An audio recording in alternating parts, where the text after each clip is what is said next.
The Millionaire Library. Chapter 1. The Invisible Architect. Right now, someone you know is building an empire. You pass them in the hallway at work. You see them at the grocery store, standing in line with a basket of ordinary items. They drive a modest car, wear unremarkable clothes, and never mention their growing fortune. To the untrained eye, they're completely average. But behind that carefully maintained facade, they're orchestrating something extraordinary. They're not waiting for permission. They're not seeking applause. They're simply executing a plan that most people will never see until it's already complete. This is the essence of what I call strategic invisibility, and it's the foundation of sustainable wealth. The world has taught you backwards. It's convinced you that success requires announcement, that progress demands an audience, that wealth needs witnesses. But the truly wealthy know something different.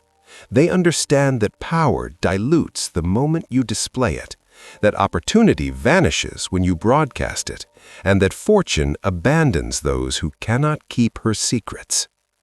Consider for a moment the merchant families of Renaissance Florence. The Medici didn't rise to power by parading their wealth through the streets. They maintained the appearance of humble bankers while their influence quietly spread through every corridor of power in Europe. Their ledgers looked unremarkable. Their homes, while comfortable, didn't scream extravagance. Yet behind those modest doors, they were financing wars, commissioning masterpieces, and essentially controlling the fate of nations. The most dangerous form of power has always been the kind that nobody suspects exists. This principle hasn't changed, it's simply evolved. In our modern age of constant visibility and performative success, the ability to build wealth in silence has become even more valuable. While others are busy curating their image, announcing every small victory, and seeking validation from strangers on the internet, the strategic few are redirecting that same energy into actual growth. They're not posting about their investments, they're making them. They're not celebrating raises publicly, they're immediately deploying that capital into assets that will multiply it. They understand that every moment spent performing is a moment stolen from building. The first principle of wealth without validation is accepting a profound truth that most people never grasp. The opinion of others is not currency. It doesn't compound, it doesn't appreciate, it can't be reinvested. When you trade your privacy for praise, you're exchanging something valuable for something worthless. You're giving away leverage you'll never get back. Because the moment people know what you're building, three things happen simultaneously. First, envy awakens. Second, imitation begins. Third, your competitive advantage erodes. The strategic mind prevents all three by simply remaining quiet. Think about how you currently relate to money. When something good happens financially, what's your first impulse? For most people, it's to share it, to celebrate publicly, to let others know they're progressing. This impulse feels natural, even harmless, but it's actually one of the most expensive habits you can maintain. Every announcement is a leak in your fortress. Every celebration is intelligence shared with potential competitors. Every public display of progress is an invitation for others to study your methods, copy your strategies, or worse, find ways to obstruct your path. The wealthy operate differently. When they close a significant deal, they don't announce it. When they acquire a valuable asset, they structure it through entities that obscure their involvement.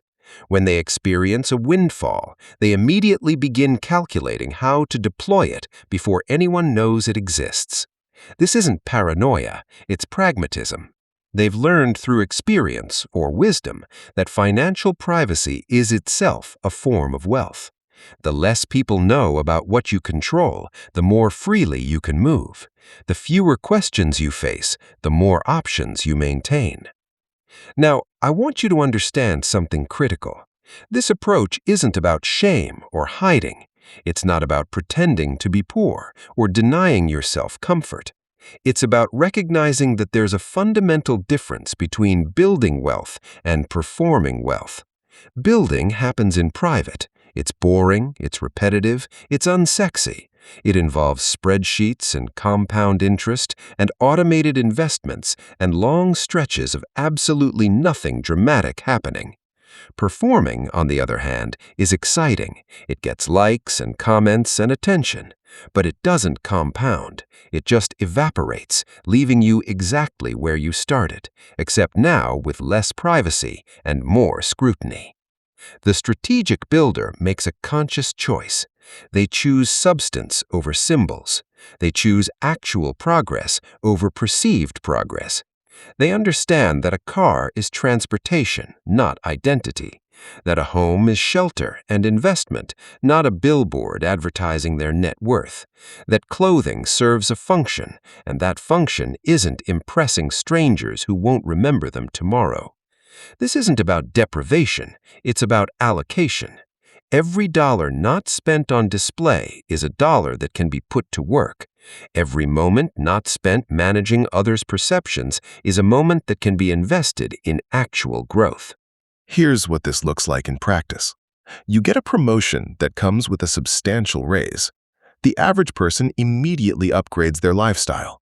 Bigger apartment, nicer car, expensive dinners, designer clothes. They spend the raise before they've even received the first paycheck. The strategic builder does something different. Their lifestyle remains exactly the same. To their friends, colleagues, and family, nothing has changed. But behind the scenes, that entire raise is being automatically redirected into investments. Within months, that money is working, generating returns, compounding. Within years, it's created an entirely separate stream of income that nobody knows exists. This is the power of the invisible upgrade. Your life improves dramatically, but only you know it. Your security increases, your options multiply, your freedom expands. But from the outside, you look exactly the same as you did before. This creates something remarkable. It creates a gap between perception and reality that works entirely in your favor. People underestimate you, which means they don't compete with you. They don't study you. They don't try to stop you. You're free to build without interference, to accumulate without opposition, to grow without resistance. The most successful people I've studied all share this quality. They're comfortable being underestimated. In fact, they prefer it. They've learned that when people think you're ordinary, they leave you alone. They don't ask how you're affording things. They don't question your decisions. They don't offer unsolicited advice or try to redirect your path. The protective power of appearing average cannot be overstated. It's a form of camouflage that allows you to operate freely while others are busy competing for attention. But here is where most people struggle. They intellectually understand this principle, but emotionally, they can't execute it. Because we've been conditioned since childhood to seek external validation. We've been taught that success means other people recognizing our success, that achievement requires witnesses, that progress needs to be seen to be real. Breaking this conditioning requires something difficult. It requires finding validation internally rather than externally. It requires measuring yourself against your own standards rather than others' opinions. It requires being certain enough in your own direction that you don't need anyone else to confirm it. This internal certainty is what separates the builder from the performer. The performer needs constant feedback to know they're on track. They need likes, comments, praise, recognition. Without it, they feel lost. They start doubting themselves. They slow down or stop entirely. The builder operates independently of external input. They've defined their own metrics of success. They track their own progress. They know exactly where they stand at any moment because they're measuring against objective financial realities, not subjective social approval. This self-sufficiency is itself a form of power. As you move forward from this chapter, I want you to begin noticing your impulses. Notice when you feel the urge to share financial good news. Notice when you want to display a purchase. Notice when you're tempted to let others know you're progressing. Don't judge these impulses. Just notice them, because awareness is the first step toward mastery. Once you see the pattern, you can begin choosing differently. You can begin redirecting that energy from performance to building, from seeking validation to creating value. The invisible architect builds structures that last because they're not built for show.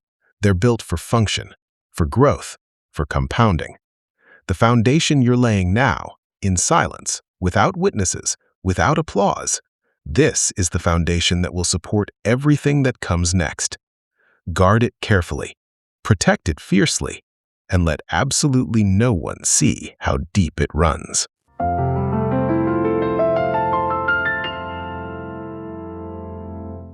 Chapter 2: The Velocity of Silent Capital. Money sitting still is money dying. This is a truth that separates those who accumulate modest savings from those who build genuine wealth. Right now, in your bank account, your money is losing a quiet battle against time. Inflation erodes it daily. Opportunity cost compounds against you hourly. Every moment that capital remains idle, it's actively working against your future. Yet most people treat their savings like a trophy to be admired rather than a tool to be deployed. They check their balance with satisfaction, feeling accomplished simply because the number exists. This is the thinking of someone who will never be wealthy. The strategic mind understands something fundamental about money. It must move. It must flow. It must constantly be cycling through systems that multiply it. Think of capital like water in nature. Stagnant water breeds disease and decay. Moving water sustains life and creates energy. Your money follows the same principle. When it sits motionless in a checking account earning effectively nothing, it's stagnating. When it flows through carefully chosen investments, business ventures, and appreciating assets, it generates the force that builds empires. The merchants of Venice understood this instinctively. They didn't hoard gold in vaults. They loaded it onto ships and sent it across dangerous seas, knowing that some vessels would sink, some would be captured by pirates, and some would simply disappear. But they also knew that the ships that returned would bring back enough profit to cover every loss multiple times over. This wasn't reckless gambling, it was calculated deployment. They were moving their capital through channels that, despite the risks, had positive expected returns over time. Modern wealth building operates on the same principle, just with different vehicles. Here's what this looks like today. The moment money enters your possession, it should already have a predetermined destination. Not next week, not when you get around to it, immediately. You receive a paycheck, and before you've had time to feel comfortable with that balance, a portion is already moving into index funds, another portion into real estate investment trusts, another into whatever vehicle matches your strategy and timeline. This isn't optional activity for when you have extra money. This is the primary function of money itself.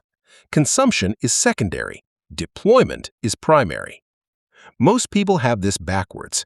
They see their income as something to spend and investment as what they do with whatever happens to be left over. This is why most people never build wealth.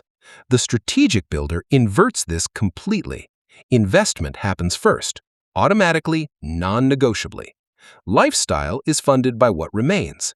This simple reversal of priority creates dramatically different outcomes over time. Because when investment is optional, it gets skipped. Life happens. Unexpected expenses arise. Temptations emerge.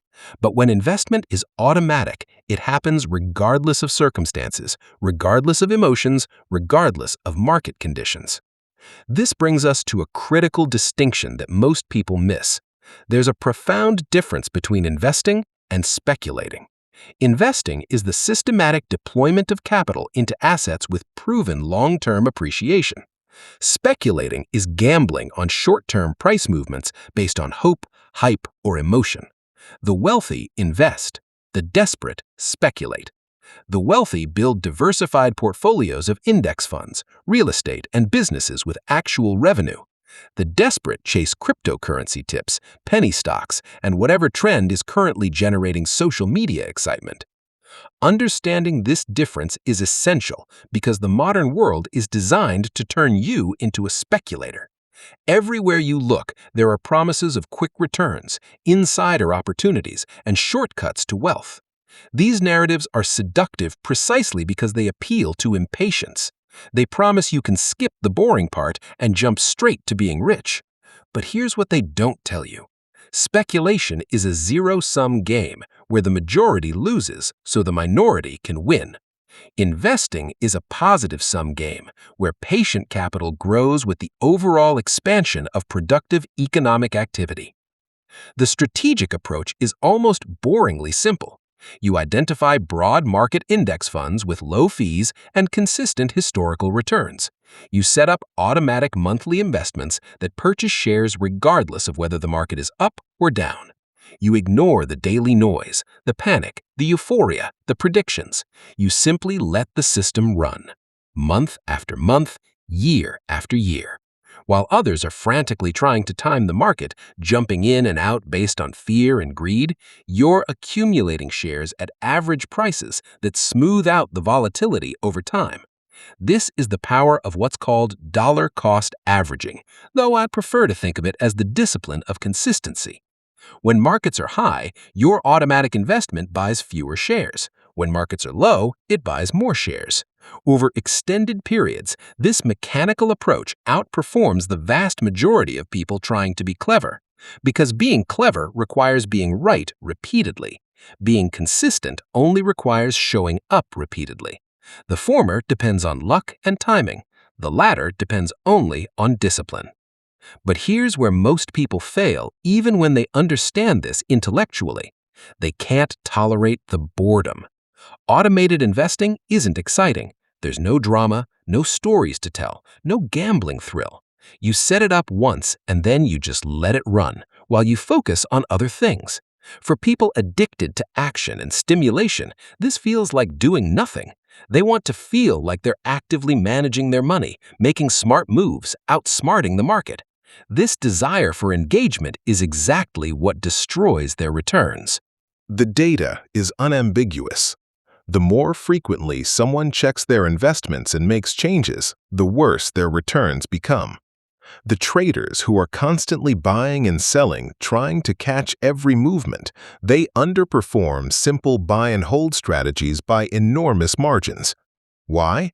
Because every trade involves fees. Every decision point introduces emotion. Every market timing attempt has a high probability of being wrong. The winning strategy is the one that removes you from the equation as much as possible. You make the smart structural decision once, then you let mathematics do the work. This is why the wealthy appear to do very little with their money. From the outside, it looks like they're not even paying attention, but that's because they've already made the important decisions. They've already structured their capital to flow automatically through proven systems. Now they're just letting time do what time does. They're letting compound interest work its exponential magic while they focus their actual attention on higher value activities like building businesses, developing skills, or simply enjoying life. Real estate operates on similar principles but with different mechanics. The strategic approach isn't to wait until you can afford your dream property in cash. It's to leverage other people's money to acquire appreciating assets as soon as mathematically sensible. You find a property in a growing area with solid fundamentals. You make a down payment of 20%. The bank provides the other 80%. Now you control an entire asset while only deploying a fraction of the capital.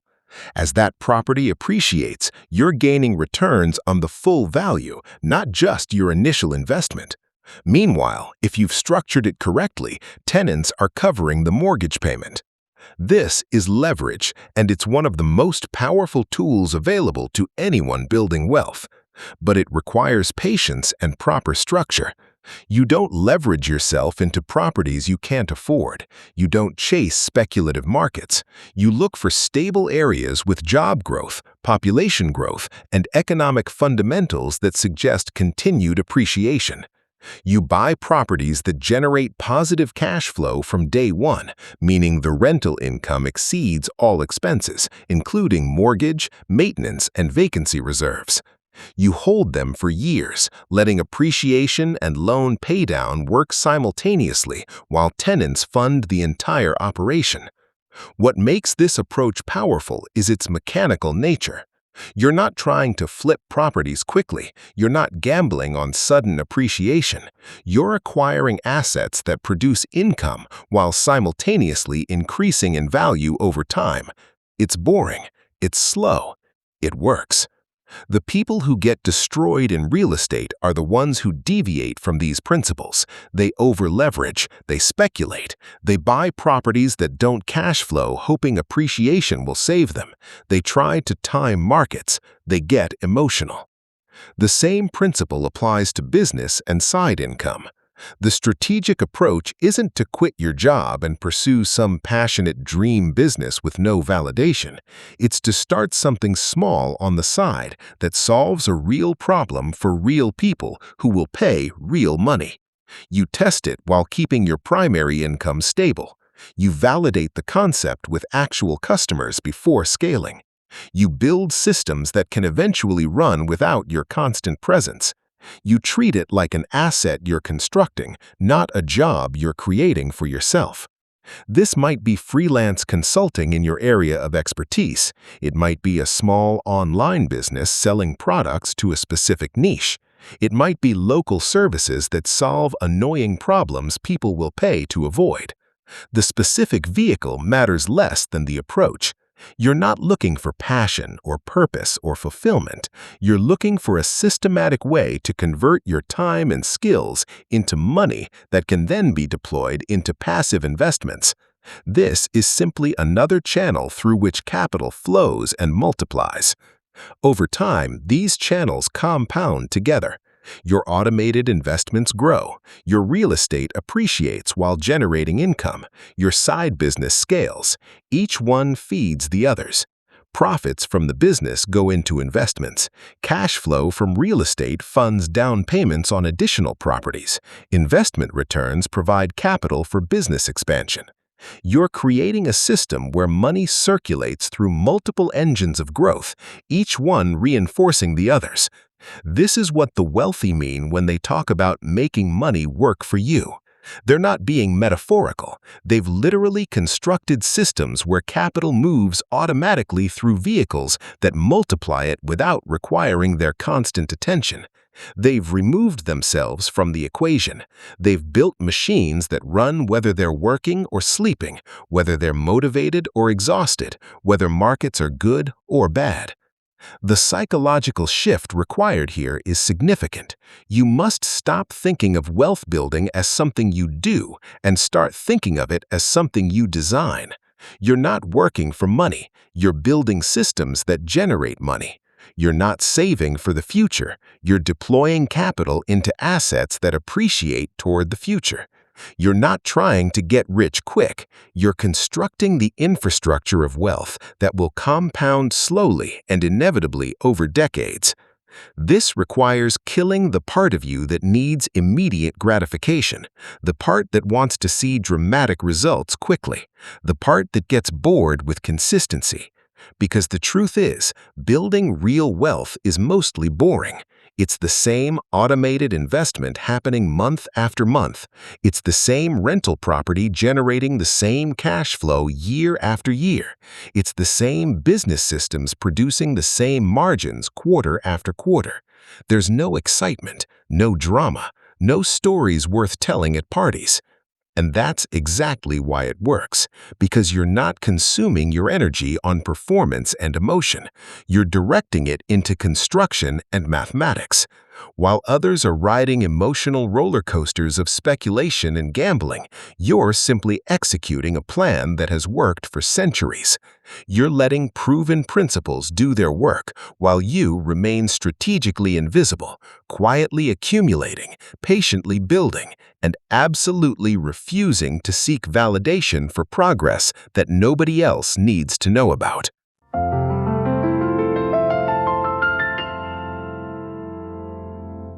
Chapter 3: The Fortress of Multiple Streams. There's a specific moment in every wealth builder's journey when they realize something terrifying. Everything they've accumulated, every dollar they've saved, every investment they've made, all of it depends on one fragile thing: a single employer who could terminate them tomorrow, a single client who could walk away, a single income stream that could dry up without warning. This realization should disturb you, because dependence, no matter how well compensated, is not wealth. It's vulnerability wearing a salary. True financial power comes from redundancy, from having so many independent sources of income that the failure of any single one is merely inconvenient rather than catastrophic. Think of it like this: a castle with one entrance is a trap waiting to happen. The moment that entrance is blocked, everyone inside starves. But a fortress with multiple gates, hidden passages, and supply routes from different directions, that structure can withstand siege indefinitely. Your income requires the same architecture. Right now, most people are living in a one-entrance castle. They have a job, that job pays them. They use that money to fund their life. If that job disappears, everything collapses immediately. They might have savings that buy them a few months, but fundamentally they're in crisis mode from the moment that single stream stops flowing. This is not a position of strength. This is not security. This is one bad conversation with a manager away from financial catastrophe. The strategic builder recognizes this vulnerability and systematically eliminates it. They don't do this by finding a more secure job. There's no such thing. They do it by constructing additional income streams that operate independently of each other. Each stream is a separate fortress. Each one has different vulnerabilities, different risk factors, different failure points, which means when one struggles, the others continue. When one thrives, it funds expansion of the others. Together, they create a web of income that becomes nearly impossible to destroy. This isn't about working multiple jobs in the traditional sense. You don't have time to work 3 full-time positions. This is about building systems and assets that generate money without consuming all your time. Some require initial effort to establish, but then run with minimal maintenance. Others require ongoing attention but produce outsized returns. The key is diversity, not just of income type, but of time investment required. Your first stream is likely your primary employment. This is your stable base. It provides consistent cash flow while you're building everything else. Don't romanticize quitting your job to pursue passive income. That's backwards. Your job is the foundation that funds the construction of your other streams. It's the reliable income that allows you to take calculated risks elsewhere. Treat it professionally. Perform well, but never confuse performing well at your job with building wealth. Your job is a tool, a means, not the destination. Your second stream should be something you can build in the margins of your existing schedule. This might be freelance work in your area of expertise. If you're a designer, you take clients on weekends. If you're a programmer, you build small projects for local businesses. If you're a writer, you create content for companies that need it. The specific skill matters less than the principle. You're converting your expertise into a separate income channel that exists completely independent of your employer. The beauty of this approach is it provides multiple benefits simultaneously. Obviously, it generates additional income, but it also builds a client base and reputation outside your primary job. It develops skills in running a small business, managing clients, and delivering results independently. It creates options. If your primary job disappears, you already have a functioning business you can scale up. You're not starting from zero, you're simply shifting time allocation.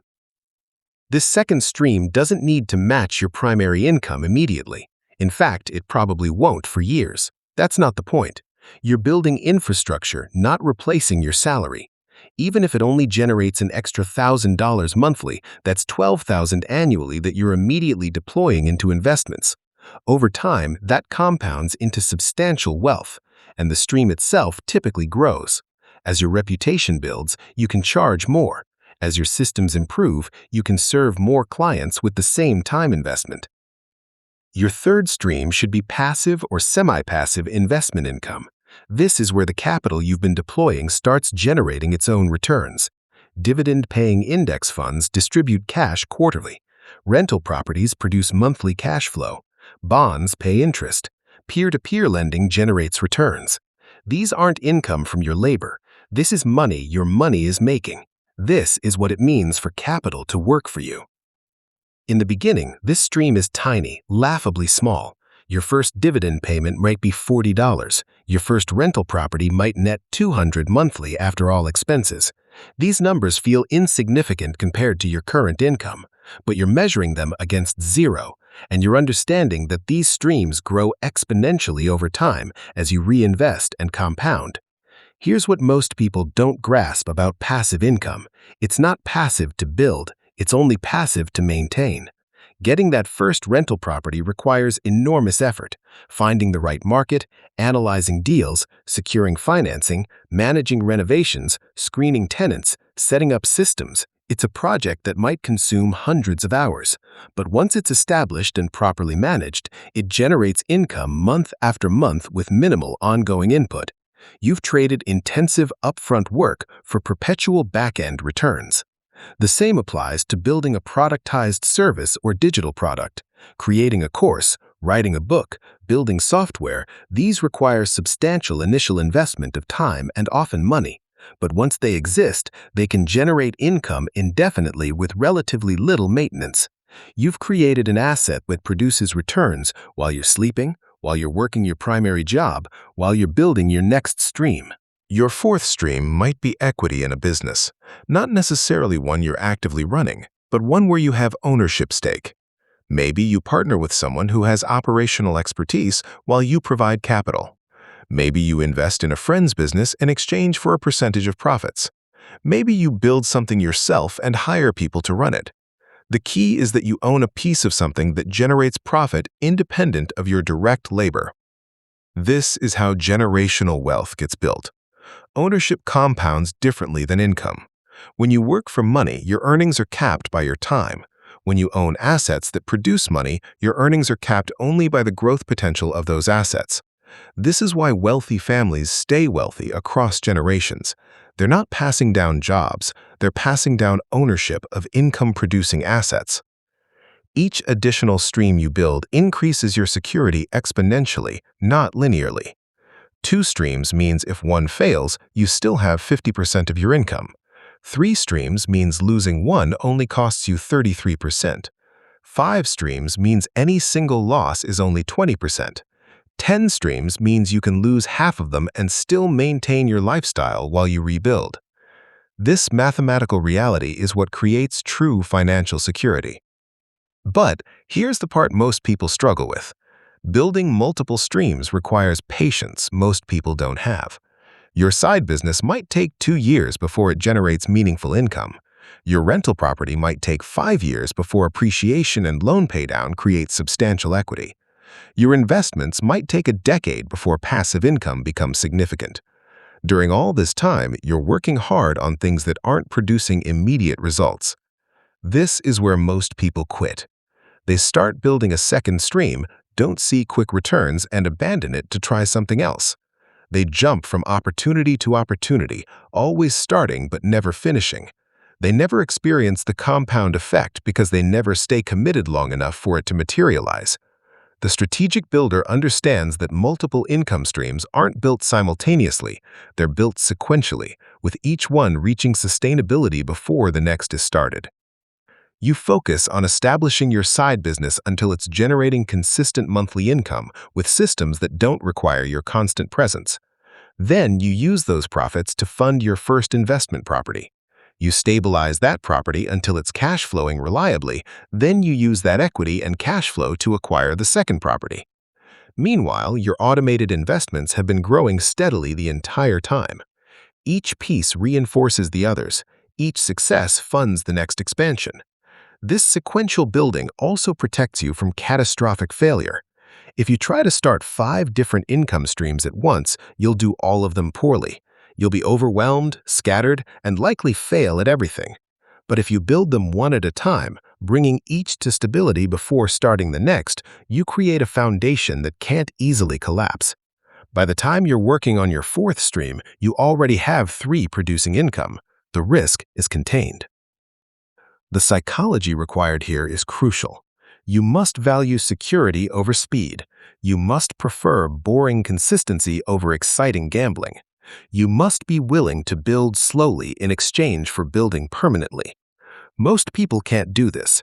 They want everything now. They want to quit their job next month. They want passive income next quarter. They want financial freedom next year. This impatience guarantees they'll never achieve any of it. The strategic mind operates on a different timeline. They're thinking in decades, not months. They understand that 5 years of patient building creates a structure that can produce income for 50 years. They're willing to endure short-term boredom for long-term sovereignty.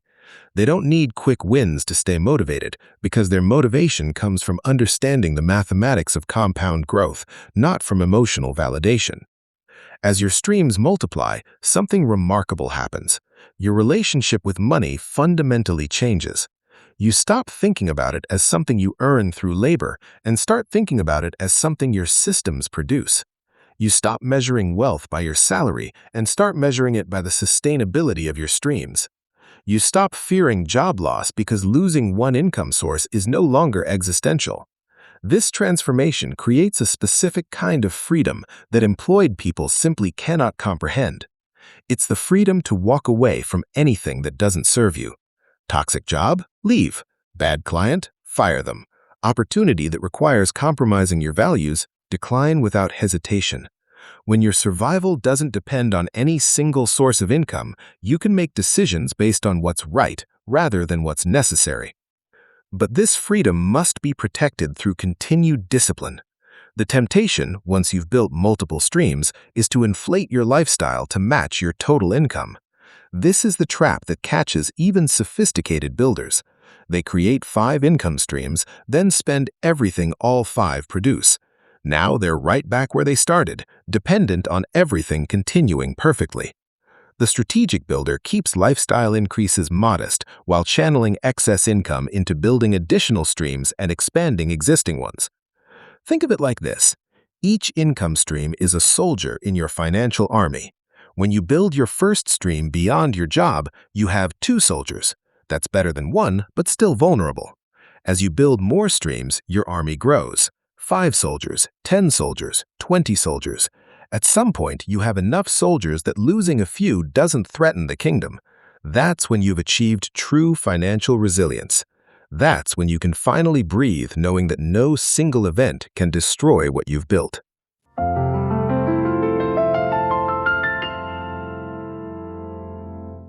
Chapter 4. The Architecture of Invisibility. There's a specific type of wealth that most people never see. It doesn't announce itself with luxury cars or designer clothes. It doesn't broadcast through social media posts or public displays. It exists in legal structures, corporate entities, and carefully constructed privacy barriers that keep the world from knowing it's there. This is the wealth that lasts, the wealth that passes between generations, the wealth that survives lawsuits, divorces, business failures, and economic catastrophes. And it's built on one principle that most people never learn. Structure is protection. Right now, everything you own is probably held in your personal name. Your bank accounts, your car, maybe a house if you have one. This seems normal because it's what everyone does, but it's also the most vulnerable position possible. When everything is in your name, everything is exposed. One lawsuit, and they can take it all.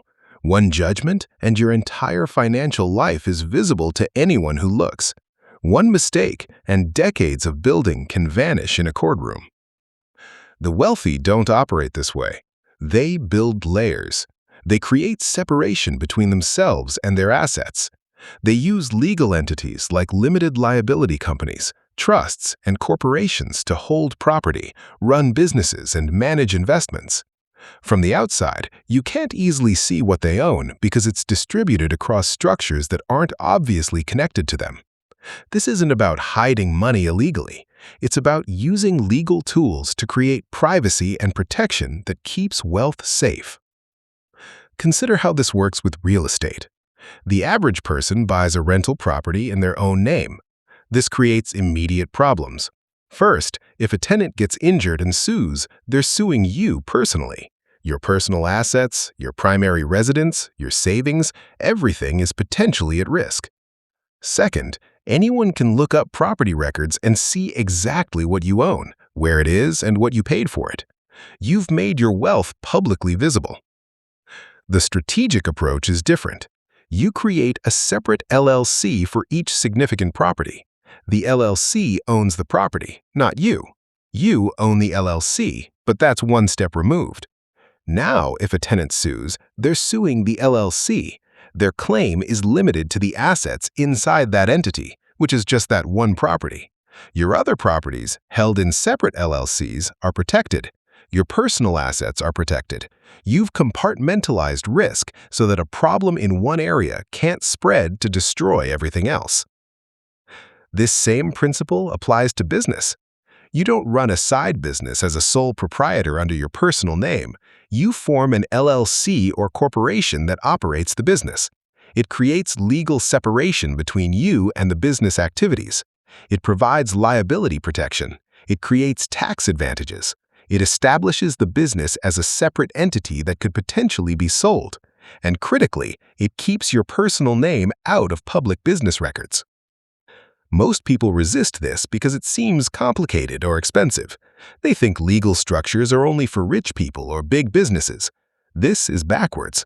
Legal structures are how people become wealthy and stay wealthy. Yes, there are costs: filing fees, registered agent fees, annual compliance requirements. These might total a few $100s per entity per year. That's not an expense. That's insurance. You're paying a small amount to protect potentially unlimited assets. The psychology here requires a shift. You must start thinking about your wealth as something that needs defending, not just building. Every dollar you accumulate makes you slightly more of a target. Every asset you acquire creates another vulnerability. Most people don't think about this until it's too late, until they're already being sued or going through a divorce or dealing with a business partner dispute. By then, it's too late to restructure. Asset protection must be built before you need it. Beyond legal structure, there's the deeper principle of information control. The less people know about what you have, the safer you are. This applies across every dimension of your financial life: your income, your net worth, your investments, your properties. None of this is anyone else's business. Yet most people volunteer this information freely. They talk about raises at dinner parties. They mention investment gains in casual conversation. They post about purchases online. Every piece of information is intelligence you're giving away for free. The strategic builder practices financial opacity. When someone asks what you do for a living, you give a simple, boring answer that doesn't invite follow-up questions. When someone asks where you live, you're vague about the neighborhood. When someone comments on something you bought, you deflect rather than engaging. This isn't about lying. It's about recognizing that you have no obligation to satisfy anyone's curiosity about your finances. This becomes especially important as you build wealth, because once people know you have money, their entire relationship with you changes. Family members start asking for loans, friends develop expectations about what you should pay for, romantic interests become suspect, business contacts see you differently, strangers approach you with investment opportunities. You become a target for manipulation, exploitation, and resentment. All of this can be avoided simply by not letting people know what you have. Consider how the truly wealthy handle this. They drive normal cars. They wear ordinary clothes. They live in nice but not ostentatious homes. If you met them at a coffee shop, you'd have no idea they controlled millions or tens of millions in assets. This isn't because they're cheap, it's because they understand that visible wealth creates problems that invisible wealth avoids. They'd rather have freedom and privacy than status and attention. There's a specific discipline involved in maintaining this invisibility as your wealth grows. It requires resisting every impulse to prove yourself. When someone implies you're not successful, you let them think that. When someone assumes you're struggling financially, you don't correct them. When an opportunity arises to display wealth, you consciously choose not to. This is incredibly difficult for most people because we're conditioned to seek status and validation. We want people to know we're doing well. But every time you demonstrate wealth, you pay a price. You lose privacy. You gain scrutiny. You invite comparison and competition. You make yourself a target. The strategic mind recognizes that these costs far outweigh whatever psychological satisfaction comes from impressing people. Better to be underestimated and free than recognized and constrained. Better to have people think you're ordinary while you're actually building an empire than to have them know you're building an empire and start trying to stop you. This principle extends to your social circle. The people you spend time with should not be impressed by money. They shouldn't care what you drive or where you vacation or what brands you wear. They should value you for who you are, not what you have. If you find yourself in circles where wealth is constantly being displayed and compared, you're in the wrong circles. These environments breed competition and envy. They pressure you to spend money proving yourself rather than investing it building security. The strategic builder curates their social environment carefully. They seek relationships with people who are building quietly, who value privacy, who understand delayed gratification, who don't need to perform success to feel successful. These people reinforce good habits rather than undermining them. They make invisibility easier because they're practicing it themselves. Together, you create a culture of discretion that protects everyone involved. Now, within this architecture of invisibility, there's one practice that elevates everything: strategic generosity.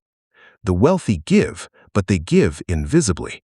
Anonymous donations, quiet help to family members who need it, support for causes without public recognition. This serves multiple purposes simultaneously. It fulfills whatever obligation you feel to help others. It builds genuine goodwill without creating expectation. And it maintains your privacy because nobody knows who helped you. Contrast this with performative charity. People who announce their donations on social media, who want their name on buildings, who make sure everyone knows how generous they're being. This isn't really about helping, it's about status, and it comes with costs. It broadcasts that you have money to give away, which invites more requests. It creates expectations that you'll give at that level permanently. It makes your wealth visible to everyone watching. The invisible giver avoids all of this. They help without announcement. They give without expectation of recognition.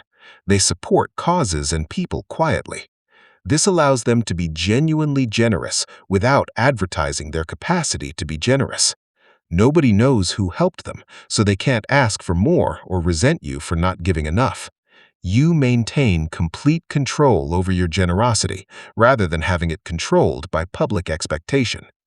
This approach also provides a psychological benefit that people don't anticipate. When you give invisibly, you prove to yourself that you're not giving for validation. You're giving because you genuinely want to help. This clarity of motive is satisfying in a way that public giving never achieves. You know your generosity is real because there's no reward except the act itself. This self-knowledge creates an internal foundation that external validation can never provide. As you build this architecture of legal structure, information control, and strategic invisibility, something fundamental shifts. You stop measuring yourself against others because others can't see you to measure against. You stop worrying about what people think because people don't know enough to form accurate opinions. You stop feeling pressure to prove yourself because you've eliminated the audience that would require proof. You become genuinely independent, not just financially, but psychologically. This independence is the real prize. It's what allows you to make decisions purely based on what's right for you, rather than what looks right to others. It's what lets you invest in opportunities that won't pay off for a decade without worrying about explaining yourself. It's what permits you to live below your means indefinitely without feeling deprived because there's nobody watching who would make you feel that way. The fortress you're building isn't just made of legal entities and privacy practices. It's made of discipline and consciousness. Every time you resist the urge to share good news, you strengthen it. Every time you deflect a question about your finances, you reinforce it. Every time you choose substance over symbols, you add another layer of protection. Over years, this fortress becomes impenetrable. Your wealth grows inside it, protected from the chaos outside, invisible to those who would want to take it, interfere with it, or diminish it. This is how dynasties are built, not through display and competition, but through structure and silence. Not through announcing conquests, but through quietly consolidating territory while everyone else is distracted by noise. The architecture of invisibility isn't just a defensive strategy, it's the foundation of sustainable wealth that survives everything the world throws at it and emerges stronger on the other side.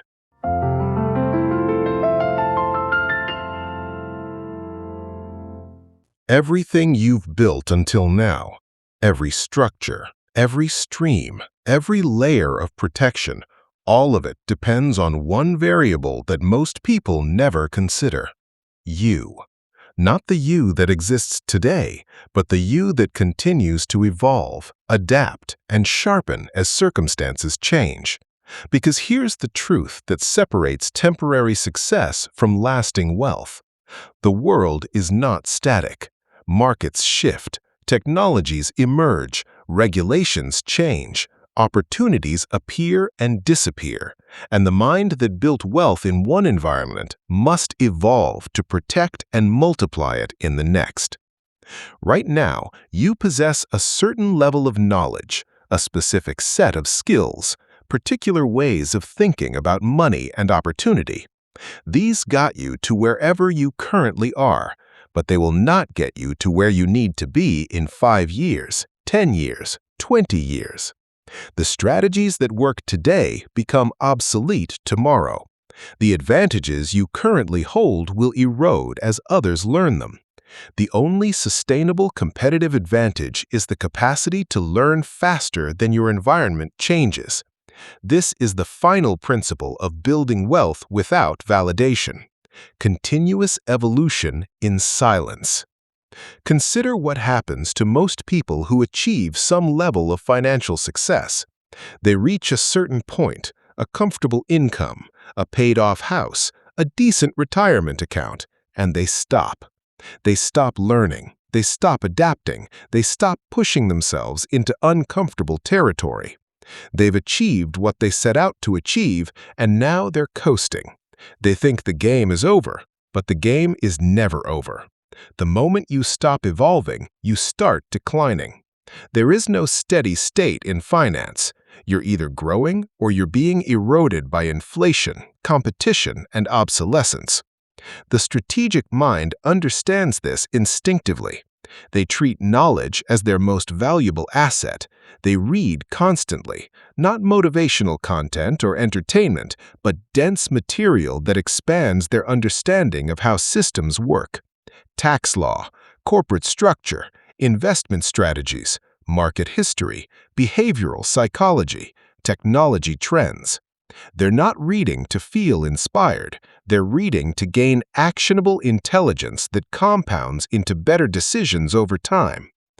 This creates a specific kind of advantage that most people never develop. While others are consuming content that makes them feel good, you're consuming content that makes you more capable. While others are watching their knowledge become outdated, you're updating yours before it's even necessary. You're seeing changes coming before they arrive.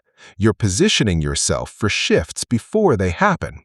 You're adapting while others are still figuring out what changed. But knowledge alone isn't enough. It must be applied. This is where most people fail even when they're learning. They accumulate information but never test it. They read about investment strategies but never implement them. They learn about business structures but never form the entities. They understand the principles but never execute. Knowledge without application is just expensive entertainment. It makes you feel productive without actually producing anything. The discipline required here is the willingness to act on incomplete information. You'll never know everything. You'll never have perfect certainty. If you wait until you're completely confident, you'll never move. The strategic builder learns enough to make an informed decision, then executes while continuing to learn. They buy the first rental property even though they don't know everything about real estate. They start the side business even though they're not expert entrepreneurs. They form the LLC even though corporate structure still feels complex. They learn by doing, not by preparing to do. This creates a feedback loop that accelerates growth. Action generates experience. Experience generates knowledge. Knowledge improves future actions. Each cycle makes you more capable than the last. Over years, this compounds into genuine expertise that can't be faked or purchased. You become someone who actually knows what they're doing because you've done it repeatedly, made mistakes, corrected them, and refined your approach through direct engagement with reality. But here's the crucial element that most people miss about evolution. It's not just about acquiring new skills, it's about shedding old identities. The person who got you here is not the person who will get you there. The beliefs, habits, and self-concept that worked at one level become limitations at the next. You must be willing to question everything you think you know about yourself, to abandon approaches that no longer serve you, to become someone different than who you currently are. This is deeply uncomfortable for most people. They've built an identity around certain characteristics.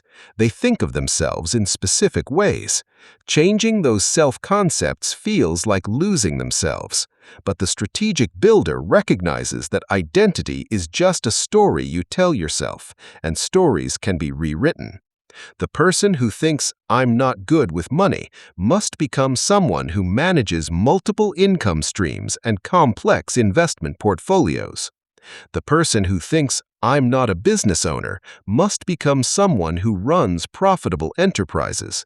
The transformation requires killing the old identity to make room for the new one. Your environment shapes this evolution profoundly.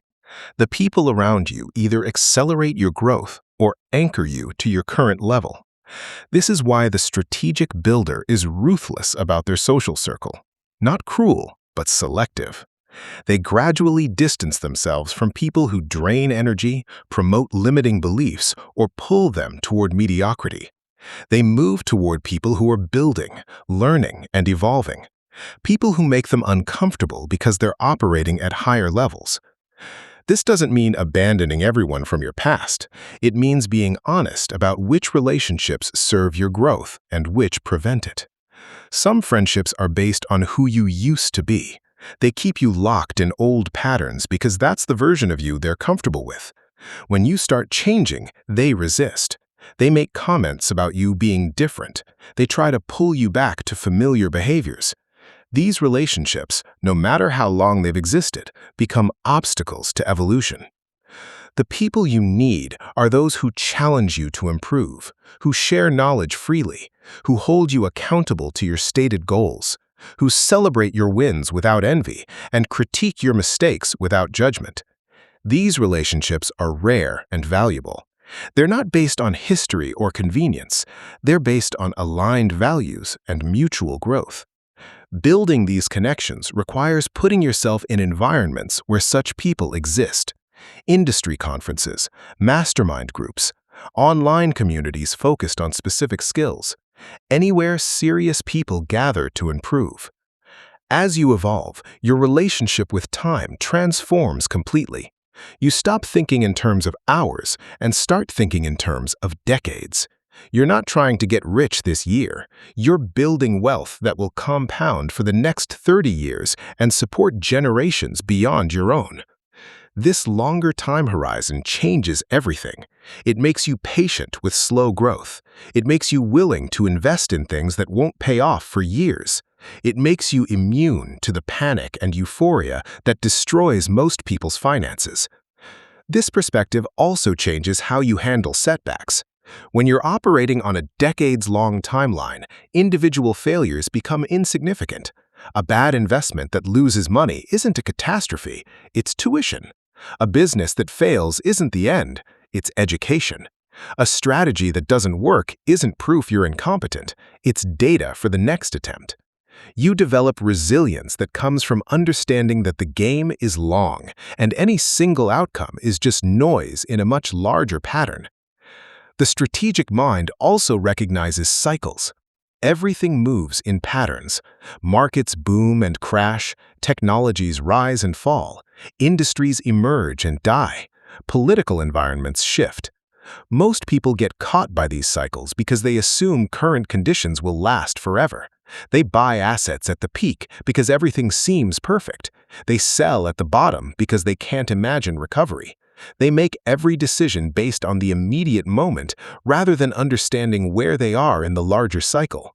But when you study history, when you understand how these patterns repeat, you can position yourself accordingly. You buy when others are fearful and prices are low. You sell when others are greedy and prices are high. You diversify across different cycles, so you're never completely dependent on any single trend continuing. You make decisions based on decades of data rather than months of emotion. This cyclical awareness is what allows wealth to survive across generations, while others lose everything in a single downturn. Perhaps most importantly, evolution requires maintaining beginner's mind, even as you become expert. The moment you think you've figured everything out is the moment you stop learning. The moment you become arrogant about your knowledge is the moment that knowledge starts becoming outdated. The strategic builder stays humble, regardless of how much they've accumulated. They remain curious, they ask questions, they admit when they don't understand something. They seek out people who know more than they do in specific areas. This humility is not weakness, it's the recognition that you can never know everything, that the world is too complex for any single mind to master completely, that there's always another level of understanding available if you're willing to pursue it. The wealthy stay wealthy because they never stop being students. They hire experts, they read constantly, they attend seminars, they invest in education long after formal schooling ends. They understand that knowledge is the one asset that can't be taken from you and that always produces returns when applied correctly. As you practice this continuous evolution, something remarkable happens. You stop comparing yourself to others because you're only competing with who you were yesterday. You stop feeling threatened by others' success because you understand there's no limit to how many people can build wealth.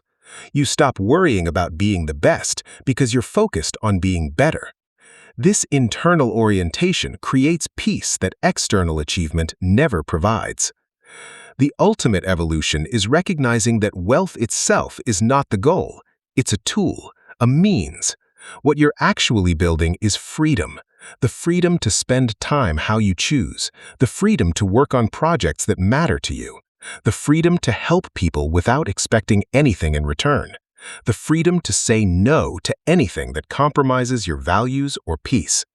Money is just the mechanism that purchases this freedom. The numbers in your account are just scorekeeping. The real prize is sovereignty over your own life. And here's what most people never grasp about that sovereignty. It's not achieved by accumulating a specific amount of money. It's achieved by building systems that generate enough income to cover your needs regardless of whether you work. It's achieved by reducing your needs to the point where those systems can easily sustain them.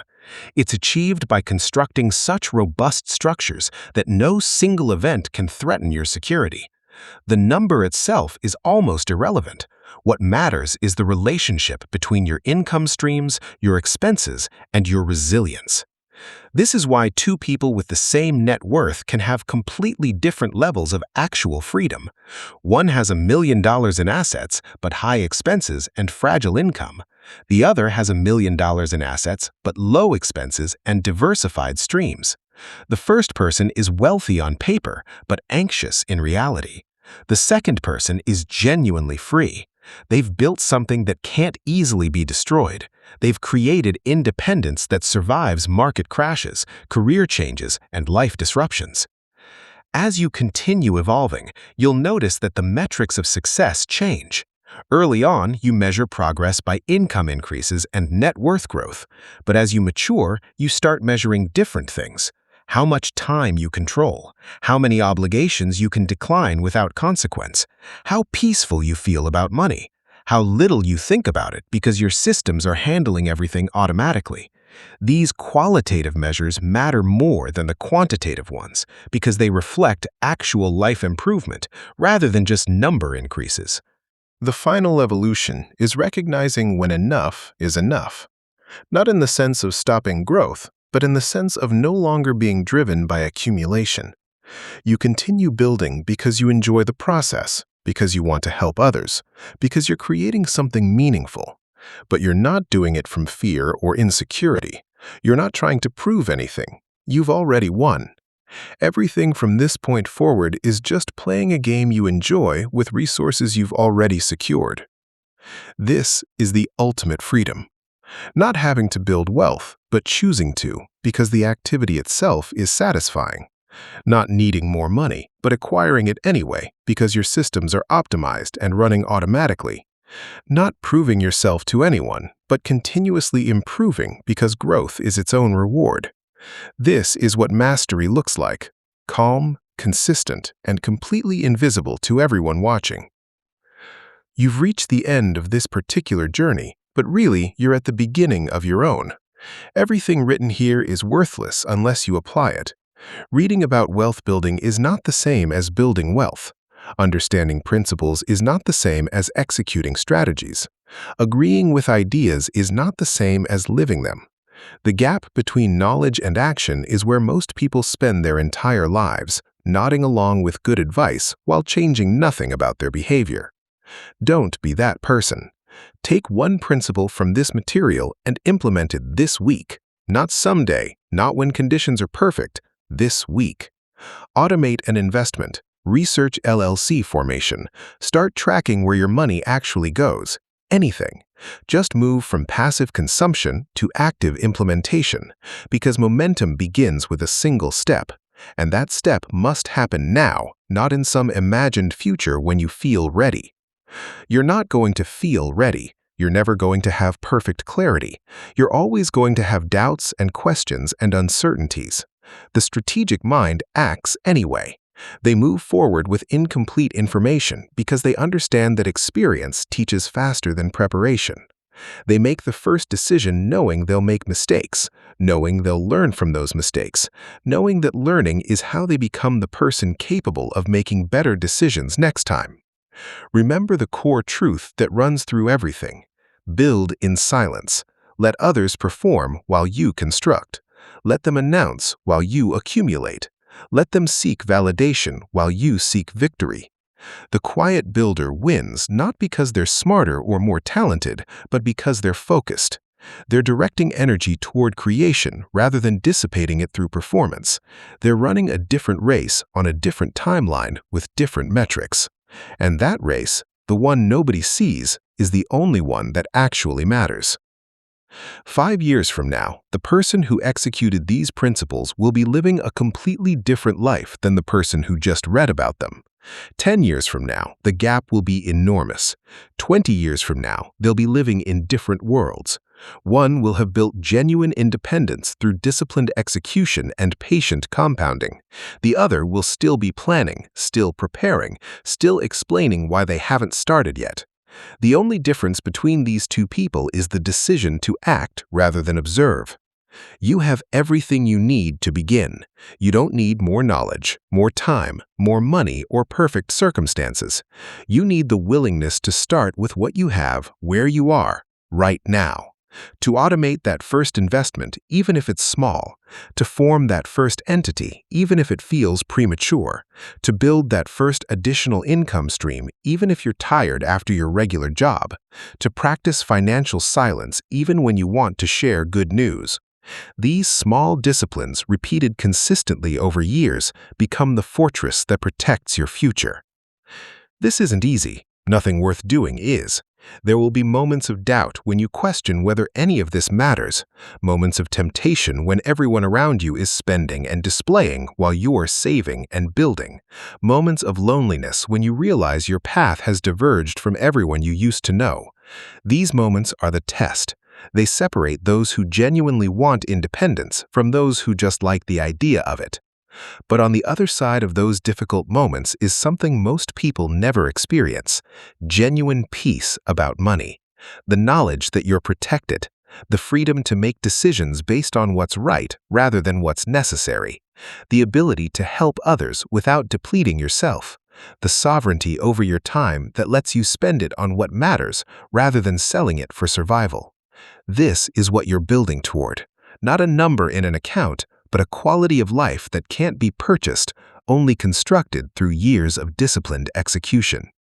You're capable of this, not because you're special, but because the principles are proven and accessible to anyone willing to apply them. Thousands of people have built wealth from nothing using exactly these strategies.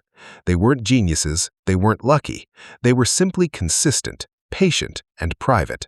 They made the decision to build rather than perform, to save rather than spend, to invest rather than consume.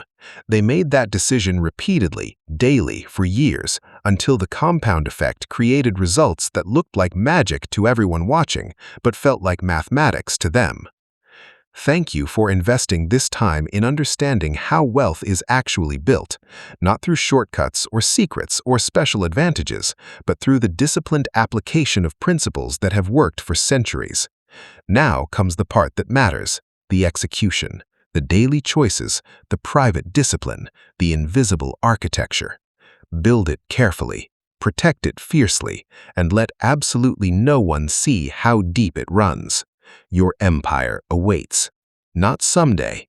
Now. Start building.